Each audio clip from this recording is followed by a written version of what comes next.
Hi there, Sean Kosofsky here, the Nonprofit Fixer with the Nonprofit Fixer YouTube channel. This is a channel where I give people tips and tricks and tactics and insights into nonprofit leadership, including fundraising, board development, and executive director leadership. Today I want to talk about the ultimate guide to nonprofit executive leadership coaching. I created a great blog post on this and you can find the link down below, but it's really a terrific examination of how nonprofit executive leadership coaching works. Most nonprofit leaders could benefit from having a coach, someone in their corner, someone who confidentially works with you on your leadership to push through, to really get to that next level and overcome limiting beliefs or imposter syndrome or founder syndrome, or to really just help them hit their goals. Maybe they're facing burnout. But whatever your or someone you know's challenges are, coaching can usually provide some sort of benefit. So what are we going to talk about today in this leadership coaching idea? Leadership coaching and how is it beneficial? Consulting is when you hire someone to help you solve problems, but coaching is when you hire someone to help you learn how to solve your own problems, right? Some coaches are doing consulting work. I sometimes call that coach-sulting, where they're actually solving problems with you by coaching you and encouraging you and giving you advice. These are typically people with subject matter expertise or skill-based expertise. Generic sort of coaches out there might not know your sector or your issue area or your product or your issue area or whatever, but hopefully you can find someone who does. If you're doing nonprofit leadership, I offer coaching and nonprofit leadership myself, so I am both a consultant and a coach, so I work with people in the nonprofit space to do that. So a leadership coach is really someone who should have 3 to 5 years of experience doing what they're doing before they're offering coaching services. I really do believe that. You can't just call yourself a coach.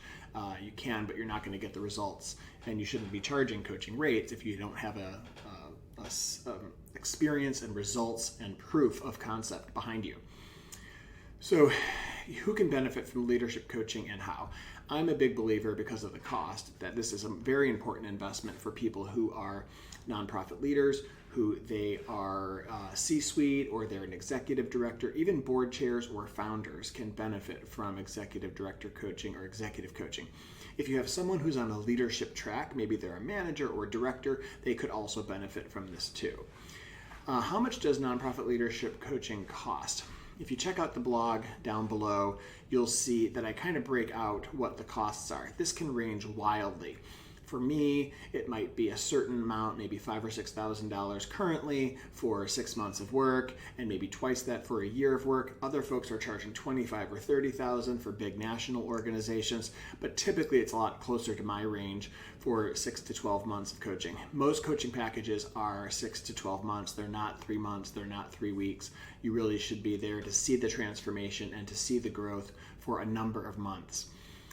4 things that impact prices are: who's paying? Is it the employer? Is it a foundation? Is it a funder? Is it you? Sometimes a coach will charge a little bit less if you're paying out of pocket versus if your employer is covering this.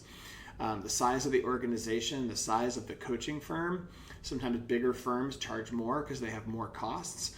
Or the prominence of the coach. If you have someone who has a big name in the sector, it doesn't mean they're better, but they might just have a bigger name. Therefore, they charge bigger prices because they want fewer clients or because they think they have that sort of presence where they can charge more. More money does not mean better coaching, but it does mean that they believe they can command that price in the marketplace. So when you get started with a coach, you are generally going to sign a coaching agreement, which promises that you're going to show up, you're going to be dedicated to this, you're going to give it your all, because all of the transformation that happens in coaching is by the coachee, right? The coach is just assisting. You're making the transformation, you're doing the work as the coachee.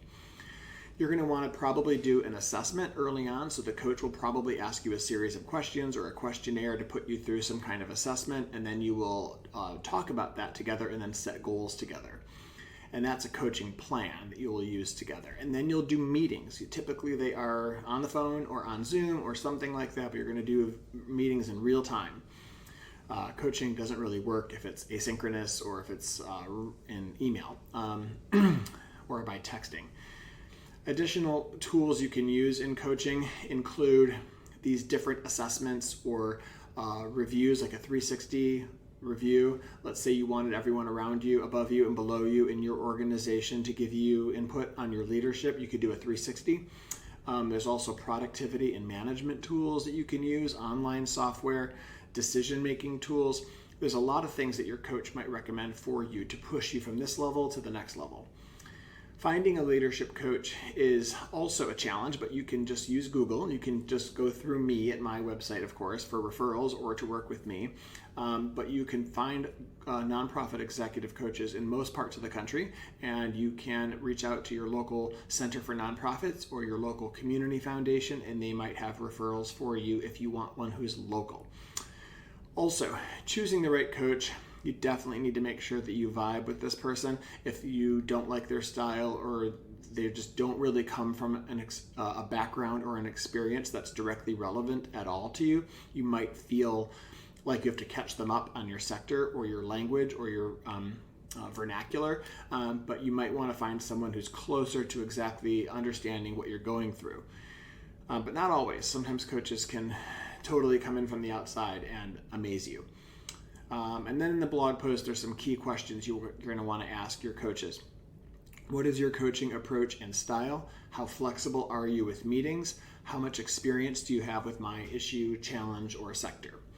So go check out the blog post, but this is like a quick overview of how nonprofit executive leadership coaching works, and I hope you invest in your own leadership. You can sometimes get a funder or a board member or some entity or institution to cover these expenses. And there might even be coaching resources for you in your sector regionally paid for by a foundation through your community foundation or Center for Nonprofits or a leadership program that might exist in your state. Investigate it, reach out to me. If you liked what you saw today, please subscribe to my channel down below and give me a like and give me a comment. And thanks for viewing. Let me know what you think. Thanks.